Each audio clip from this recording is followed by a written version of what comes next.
wishes for her lost child. Hello, everybody. Hello. Thank you. And good evening, Arizona. So great to see everybody tonight. I am very humbled to be here, and I'm also confident that when the votes are counted, that we're going to be successful in this mission.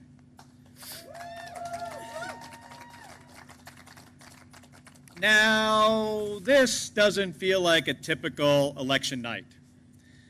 And this hasn't been a typical year. And that's why tonight, it's not about celebrating. Tonight is about getting to work. And I want to start off by thanking a few people. Gabby, my best friend, the ultimate partner through this campaign and in life. Gabby's the person who taught me about this side of public service and what it means to use public policy to improve people's lives, and who taught me to never, ever give up. She also has a lot more experience at this stuff than I do. So thank you for your advice, and especially the tough advice. Now, I couldn't do this without you. To my two daughters, Claire and Claudia, thank you. Now, we've been through a lot together. And this is a little different. When you were young, and I'd leave on a spaceship for a couple weeks. But just like those missions, I could not do this without your love and your support. And I'm so proud of both of you. And Scott, well, I guess we finally found something that sets us apart besides my good looks.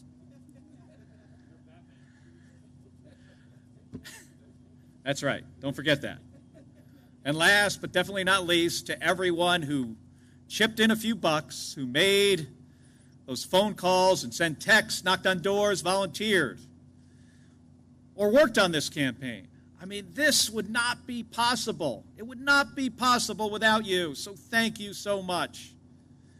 Now, when we launched this campaign from this very spot right here, 619 days ago, I could have never anticipated just how many Arizonans would be part of this mission. Because this mission has never been mine alone. And I have to say, goes back much further than just a couple years. I wish my parents were here to see this tonight. Both of my parents were public servants.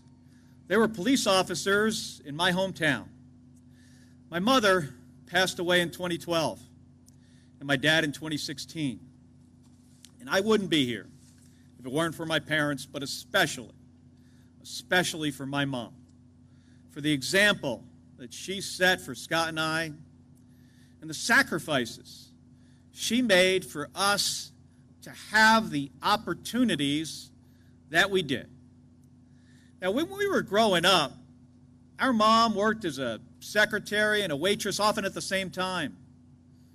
And then when we were in junior high school, our mother became the first female police officer in our hometown. And it wasn't easy for her.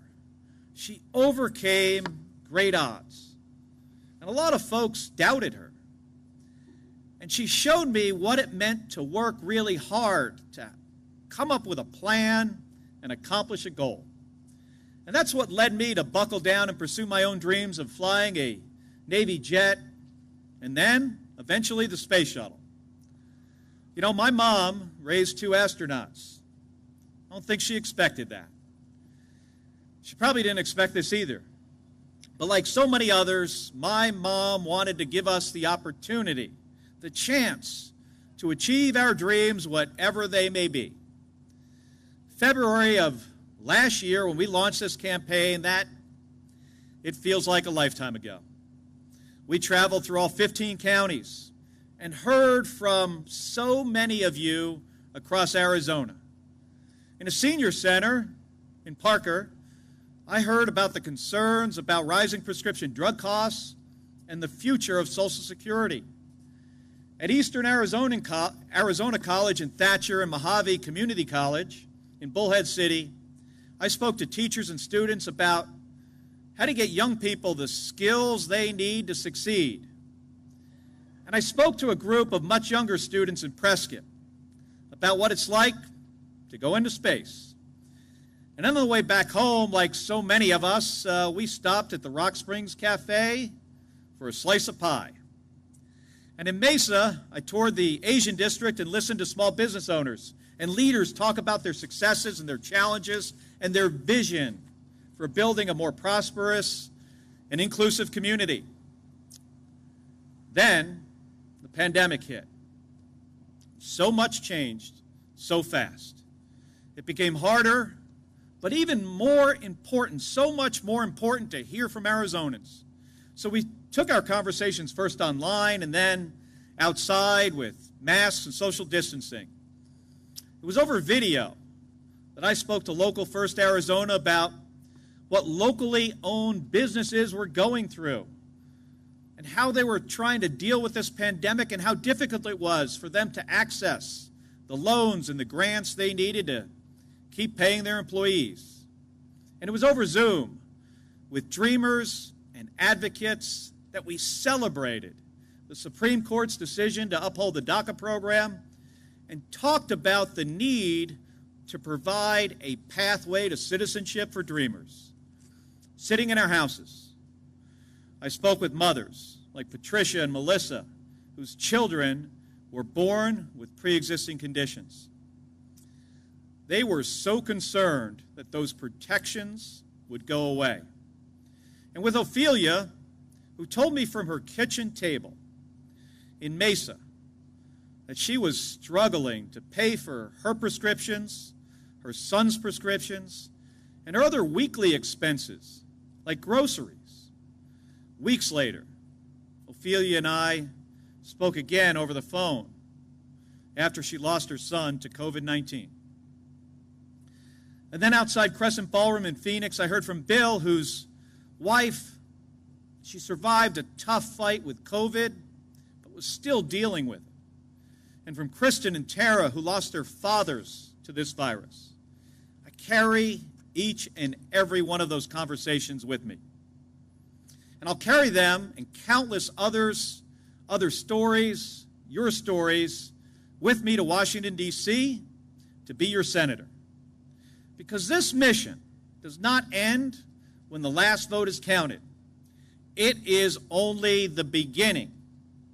Now, when I was at NASA, we would train for 2 years for a space shuttle mission. 2 years of being in the space shuttle simulator and flying and training, and 2 years of focusing on the details. 2 years before we were on the launch pad ready to go. And then the work started. Now the work starts. And we desperately need Washington to work for Arizona. My top priority is making sure we have a plan to slow the spread of this virus and then getting Arizonans the resources our state needs right now so they can make ends meet, keep our small businesses afloat, and get the testing and health care that we need. Right now, Arizonans who can't find work because of this pandemic are trying to get by on $240 a week. That doesn't cut it. There are small businesses in Arizona that are weeks, if not days, away from closing their doors or already have. Those businesses and the jobs that they support aren't magically going to come back unless they can stay afloat. They need a lifeline right now. And so do the schools that are trying to safely educate our children. Then we have to address the larger challenges that have been exposed and made a lot worse by this pandemic. That's lowering the cost of health care for all Arizonans. That's driving down the cost of prescription drugs. Now, I'm going to work to do that. And we also need to rebuild our economy, and it's going to be a massive undertaking. And we just can't rebuild it. We have to reinvent it and make it work for everyone. And that means creating the jobs of the future and getting Arizonans the skills they need to fill them. Arizona's economy, it is always dependent on key economic drivers like trade and tourism and supporting our national security. We have to support these industries as they recover, but we also have to protect Arizona's military installations that are so critical to our national defense and also to our economy. And we have to bring more innovative companies to Arizona. To do that, we need a highly educated workforce.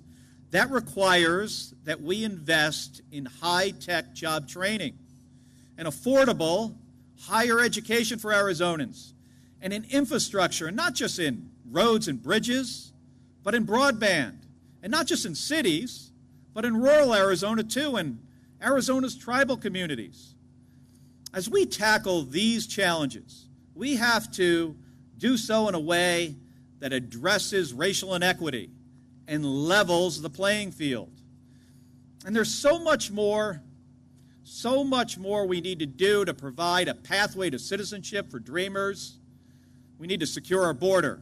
We need to tackle climate change and secure Arizona's water future. There's only one way we're going to solve these problems, and that's by working together.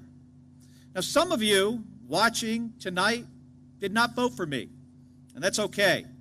I'm going to be your senator too, because our state doesn't need a Democrat senator or Republican senator. We need an Arizona senator, a senator like John McCain, who I looked up to as a young Navy pilot. When we were in SEER school, that's a place you go where they teach you to do what you need to do in a situation if you're shot down. He was the model of how you honorably survive an impossible situation. It's not often that we get to meet our heroes, and it's even less often that you get to ever call them a friend. I got to do that with Senator John McCain, and it meant so much to me. Now, Senator McCain and I, we did not agree on everything, but I had such admiration for how he approached the responsibility of serving in this very Senate seat, willing to stand up to his party when they thought they were wrong, willing to work with anyone on a good idea. I mean, he left a legacy of service to each other, to Arizona, and to our country that will never be matched. It lives on through his family and as an inspiration that all of us should strive for. It's what we need right now, to be focused on finding common ground and solving the challenges in front of us. And those challenges are large.